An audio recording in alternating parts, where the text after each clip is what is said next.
Bayangkan sebuah rumah keluarga kerajaan Nusantara yang ditinggalkan puluhan tahun.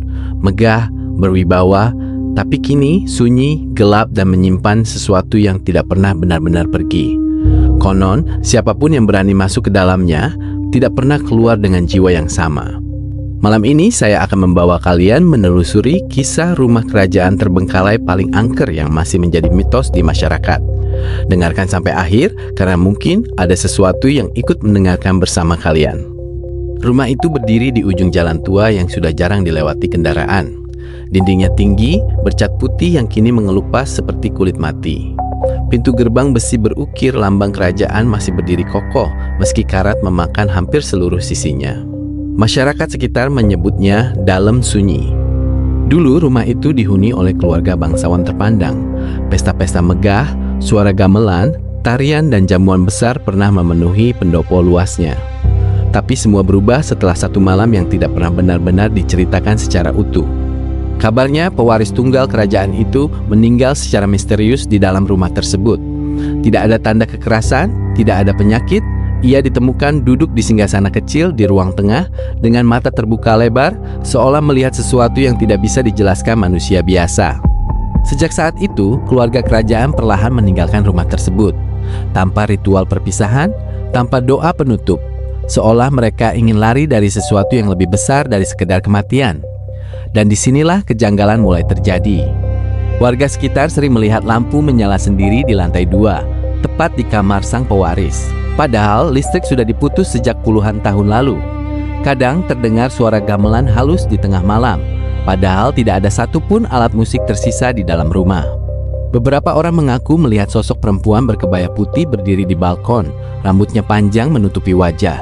Ia tidak bergerak, hanya berdiri menatap ke arah jalan. Yang lebih menyeramkan, anjing-anjing liar tidak pernah berani mendekati halaman rumah itu. Mereka selalu melolong panjang sebelum berbalik lari. Konon, rumah tersebut tidak kosong. Mitos yang berkembang mengatakan bahwa keluarga kerajaan itu memiliki perjanjian gaib untuk menjaga kekuasaan mereka.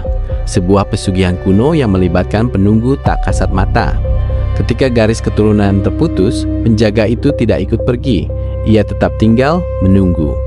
Beberapa pemburu konten horor pernah mencoba masuk untuk membuktikan cerita ini. Kamera mereka sering mati mendadak. Baterai yang penuh tiba-tiba habis. Rekaman suara hanya berisi bisikan-bisikan lirih yang tidak terdengar saat di lokasi. Salah satu dari mereka mengaku mendengar suara langkah mengikuti dari belakang. Saat ia berhenti, langkah itu ikut berhenti. Saat ia berjalan, langkah itu kembali terdengar, tapi ketika ia menoleh, kosong.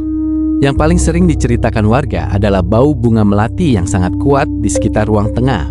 Bau yang muncul tanpa sumber.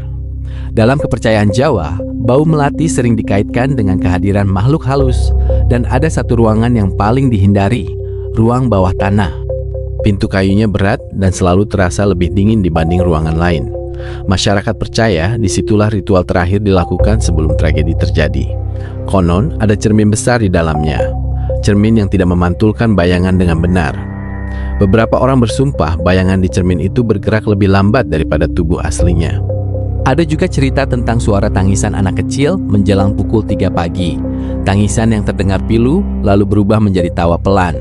Percaya atau tidak, rumah itu tidak pernah berhasil dijual. Beberapa investor kaya mencoba membelinya untuk dijadikan hotel atau museum. Namun setiap proses hampir selesai, selalu ada kejadian aneh.